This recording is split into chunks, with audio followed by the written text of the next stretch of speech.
শ্রাবণ মাসের শেষ সোমবার, একটাই সোমবার পড়ে আছে। এই যে ফুলটা বলবো অত্যন্ত দুর্লভ একটা ফুল, কিন্তু যদি একবার জোগাড় করে এনে শিবলিঙ্গে অর্পণ করতে পারো, দানা শস্য বলে দেবো, সেই জিনিসটা যদি দিতে পারো তাহলে কিন্তু 4 চাঁদ লেগে যাবে।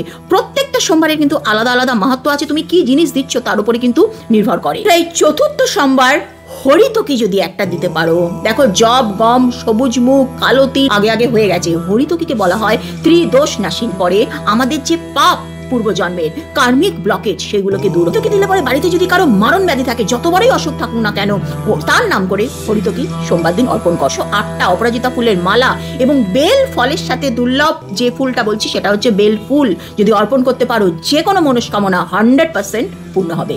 যারা আর্থিক কষ্ট ভুগছো তারা অরহর ডাল 1 মুঠো দাও। যাদের বিয়ে বারবার ভেঙে যাচ্ছে, সম্বন্ধ আসলেও যোগ তৈরি হচ্ছে না, তারা 1 মুঠো ছোলার ডাল দিয়ে এসো। রাশি মেষ, ধনু এইসব যাদের উপর দিয়ে শনির সাড়ে চলছে, তারা এই সোমবার দিন একটু বিউলির ডাল দিয়ে এসো। দিয়েই দেখো শনির সাড়ে প্রভাব 100% কমে যাবে, তোমরা কিছুদিনের মধ্যেই বুঝতে পারবে। তুমি মহাদেবের ভক্ত হলে ভিডিওটা ছড়িয়ে দাও সকলের মধ্যে, তাতেও কিন্তু তোমার পুণ্য হবে। কমেন্ট সেকশনে হর হর মহাদেব অবশ্যই।